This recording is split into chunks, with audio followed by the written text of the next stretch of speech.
Kamo salamat. Maupay nga kulob, Santa Rita, maupay nga kulob.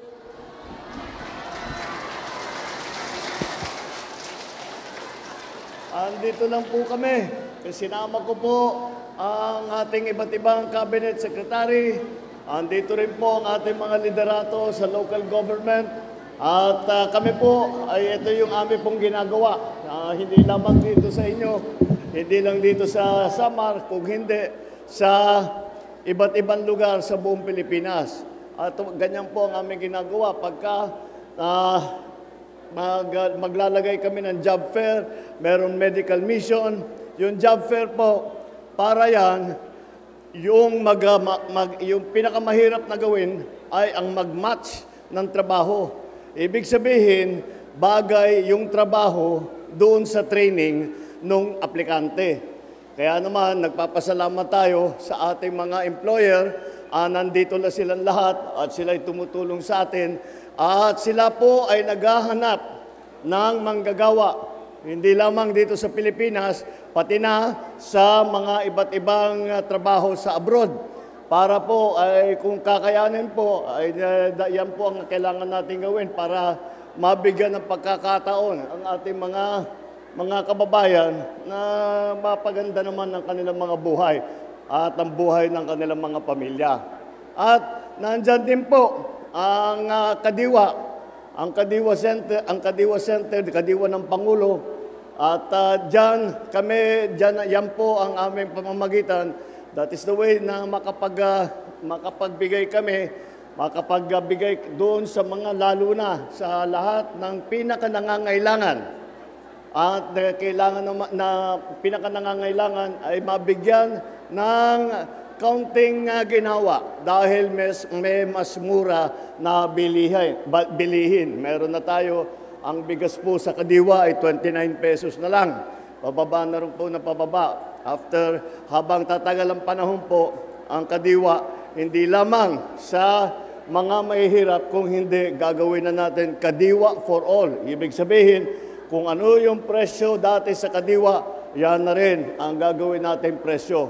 Pero dahan-dahan lang po, dahan-dahan natin binababa dahil ibinabago po natin lahat ang buong sistema. Kaya naman po, asahan po ninyo habang naayos sa mga sistema, naglalagay po tayo para sa agrikultura, pinapaganda natin, naglalagay po tayo lahat ng mga makinarya para tulungan ang ating mga magsasaka. Nagbibigay po tayo ng traktor, naglalagay po tayo ng mga drying, naglalagay po tayo ng mga panggiling, mga milling machine, kung saan-saan po sa buong Pilipinas. Para naman, ang kikitain galing sa palay at sa bigas ay maiiwan sa magsasaka. Hindi mapupunta doon sa mga malalaking supermarket. Dito na may iwan ng perang yan. Ang tinatawag na value added. Kasi bawat pagproseso niyan, mas magiging mahalaga. Yung halaga na yun ay maiiwan dito sa atin. Kaya yan ang aming ginagawa sa agrikultura. At siyempre, lagi naman sigurong kailangan, lalo na ngayon, na marami tayong naririnig na kailangan natin bantayan tungkol sa ating kalusugan. Kaya naglalagay po tayo ng medical mission at nagpapasalamat ako sa iba't ibang mga participant. Galing sila sa iba't ibang clinic, iba't ibang ospital. Ngunit nag-volunteer sila dito ngayong araw para tulungan kayong lahat. Yan po ang aming ginagawa at meron din po tayong livelihood program. Yung hindi naman nag-a-apply ng trabaho ay meron tayong DOLE supported na livelihood program. Ito ay lalong-lalo na para sa mga manggagawa natin na nawalan ng trabaho ay naghahanap ng hanap buhay. Habang sila ay papasok ulit sa ibang trabaho, ay meron silang konting livelihood, meron silang konting pagkikitaan. Susuportahan po yan ng DOLE. At yan po, at napakaganda na makita na very successful itong ating mga ginagawa na ganito. Ipapasalamat siyempre tayo sa ating mga local officials. Dahil po, ay kahit na anong gawin namin sa national, pag hindi maganda ang coordination sa ating mga local officials sa LGU ay hindi siguro hindi ganito kasing ganda ang magiging programa natin. O ito na po, meron na tayong nakita na dito sa harap, nakasuot po ng hats. Magpakita niyo yung t-shirt niyo.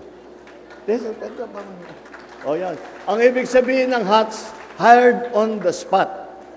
Ibig sabihin na nga doon sa pag-apply nila ngayon, meron na silang nakuhang pwesto. Very good, congratulations. Sana lahat po ay sisikapin namin na lahat po ng naghahanap ng lahat po na naghahanap ng trabaho ay kahit papaano ay bibigyan natin ng pagkakataon upang makapaghanap buhay ng disente at ng mabuti para sa kanilang mga pamilya. Kaya naman po nandito ako upang matignan at mainspeksyonan lahat mo ng pangyayari, lahat ng nagagawa dito. Mukha naman maayos, very well attended, very well organized. Doon pala nakalimutan ko, doon sa labas, meron pa yung lab na laboratorio na truck. Yan po ay galing naman kay First Lady. Yan ang project niya, yung Lab for All. Ang Lab for All ay programa niya, project niya, na mabibigyan ng ganyang klaseng truck ang bawat probinsya sa buong Pilipinas. Ngunit, dahil siguro, meron bumubulong sa kanya, bago siya matulog, inuna na niya ang mga waray-waray. Kaya nandun na yung mga nandun na yung ating mga truck. Kaya naman po, gamitin niyo po lahat po ito na mga pagkakataon upang makahanap ng trabaho, upang magpatingin, upang makabili ng mga mas mura na bilihin. At sana po ito ay nagdadala ng konting tulong. Alam naman po natin, kahit ano pang sabihin natin, ay talagang mahirap ang buhay ngayon at maraming nagbabago. Ito lang climate change. Ngayon, ulan ng ulan dito sa atin. Panay ang ulan, araw-araw halos umuulan. Kaya nagbago talaga ang panahon. Kaya kailangan natin mag-adjust. Kailangan natin mag-adjust sa ating pamumuhay. Kailangan natin mag-adjust sa ating mga eskwelahan. Kailangan natin mag-adjust dahil talagang malaking pagbabago ang hinaharap natin. Yun lang po. At ako bumabati lang po at matagal na ako hindi nakabalik. Actually, election pa yata. This is the last time that I was here in summer. Kaya I'm happy to be able to come here na makita ko kayong lahat, ang ating mga kababayan na waray. Okay, yun lang naman po. At damo, salamat. Thank you very much. Thank you.